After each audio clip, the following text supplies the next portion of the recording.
here's a solution for you. Here's one of the things is maybe renting your house out to a handyman or something of that nature, or even a construction worker. Maybe someone that builds houses and stuff like that, or has a construction background, because generally they're going to want to take care of the property more so than your average Joe Blow that's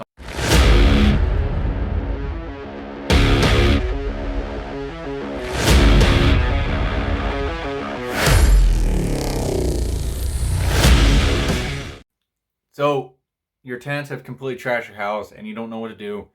What the hell do you do? Because now you're so freaking mad, you just want to, scream. Hey there, I'm John Cannon. I'm the owner of MD Property Solutions LLC. In this video, we're going to be talking exactly about that. My tenants trash my house. What do I do? Right here in the Reno area. So if you have tenants and they're trash your house, or you just don't know, you're at your wit's end and you want to get them out of there because they're destroying your investment property, this video is absolutely right for you. So let's actually, before we get started in the video, please subscribe to the channel if you haven't already, so that way you can see more content just like this, and of course future content later down the road as I put it out. And please like the video, so that way it helps with the algorithms and stuff like that, so more people can see this video. And of course, share it with all your friends, especially if they're in the same situation that you are, because I hate to say it, it's a pain in the butt to have to deal with tenants that just refuse to do anything, and then end up trashing your house. So let's go ahead and jump right into it and talk more about what to do if the tenants actually do trash your house. Okay, so right here in the Reno area, on average, we're experiencing about a 1 out of every 5 tenants are decent. So if you can get a really good tenant, keep them as long as humanly possible, because they will save you a lot of money down the road, and you won't have to, you're not going to have to be constantly being called to come out there and fix toilets or refrigerators or roofs or whatever the case may be, whatever they're complaining about all the time. Because most of the time, if it's a good tenant, they're going to leave you alone, and they're not going to do anything. And hell, they might even actually, improve the property for you. So that way, if you do decide to sell it later down the road, that the property's already been pretty well kept up, you might just be able to list it with a real estate agent, and then away you go.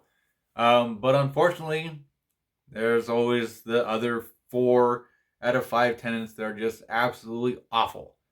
Some a little more so than others, but we're going to be talking about the really bad ones, the ones that completely destroy your investment property, and then they don't have a care in the world because it's not theirs. So the first thing is, or the first question to ask yourself, is it even worth going after the tenants for the damage they caused?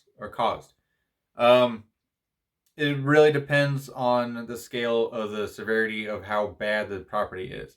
If you, when you leased it to them, the house was in, excellent shape. It was, say the house was absolutely brand new. No one else had lived in it, and they just completely destroyed it.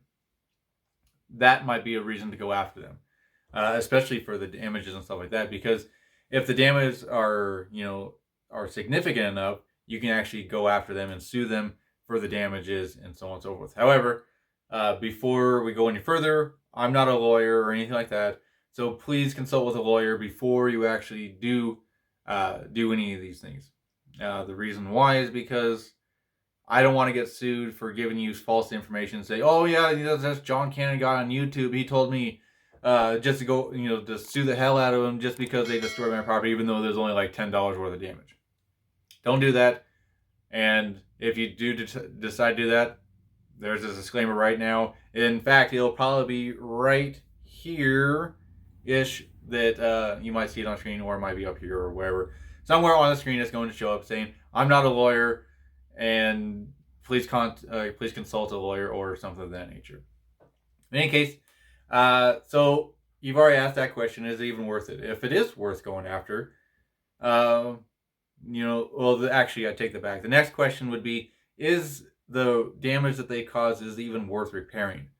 Now, if, like I said, if we're talking about a brand spanking new house, and they completely, I don't know how they did it, but say they cut the roof off the house, and it had during one of the winter winters, whatever, where we had a lot of snow and rain and all that, and maybe it completely destroyed, the inside of the house because they took off the roof, then yes, that might be a good reason to go after them, especially for the damages.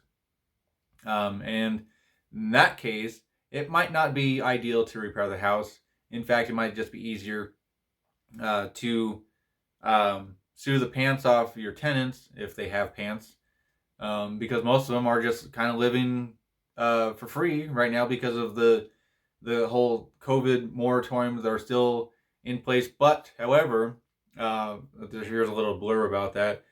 The Supreme Court overturned that and saying basically that your tenants cannot live in there for free anymore. So now you can't evict them for not paying. Beforehand, last year and stuff like that, you just had to kind of suck it up and you weren't able to get anything from them. But now you can actually kick them out because of non-payment. But I will do another video on that probably in the next day or two, or even it might be the next video that you see. Who knows?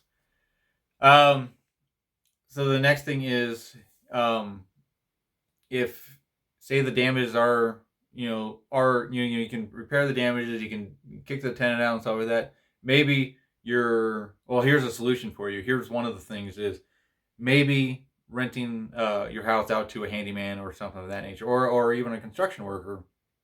Maybe someone that builds houses and stuff like that, or has a construction background, because generally they're going to want to take care of the property more so than your average Joe Blow that's on the street just looking for a house.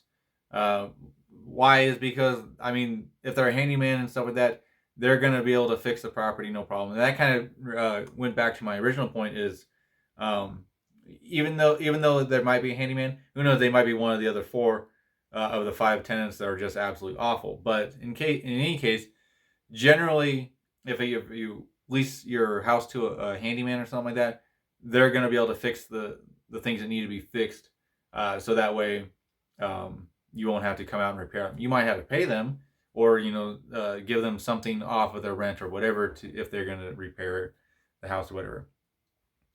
The other option is you could sell the house, especially if the repairs are way too much and you're just done with the tenants, you're tired with the legal battle with them, or whatever the case may be is, you can always sell the property, whether that's to talking with a real estate investor such as myself at NV Property Solutions LLC, or talking with another cash buyer right here in the Reno area, or even listing it with an agent. Granted, they might list it as is and they might not. So some realtors will, some won't. You might have to talk with a couple of if that's the way you want to go. However, the only drawback to that is if you do list it with a real estate agent and they do list it as is, chances are it's going to sit on the market for a lot longer than you had anticipated, just because not everyone wants a fixer-upper or a project or something like that. Granted, there are some people out there, but your buyer pool goes from, say hundreds of thousands of people down to like maybe 1,000 people or even less, just because there may not be, that many people that are looking for a fixer-upper. In any case, that's it for this video. Hopefully that kind of answered your question. So is it actually worth pursuing if your tenant destroys your house? Again, consult a real estate attorney and go from there, especially if the damages are significant enough to, warrant you to actually think about consulting a real estate agent, or I'm sorry, not an agent, but an attorney. All right, so if you are looking to sell your house, feel free to reach out to me anytime. My phone number is 775-391-5236, or head over to my website at nvpropertysolutions.com. There you can get yourself a no obligation cash offer for your house. And of course, you can always poke around and read some more blogs and stuff like that, and learn more about me and all that, and see me if we're actually a good fit for you. If we are, great. If we're not, that's fine too. But either way, I would want to try and find you the best solution for your situation, even if it's not me. All right, so enough of that. We're gonna go ahead and end the video right now, and I will see you in the next video. Until then, you stay safe and take care. All right, cheers.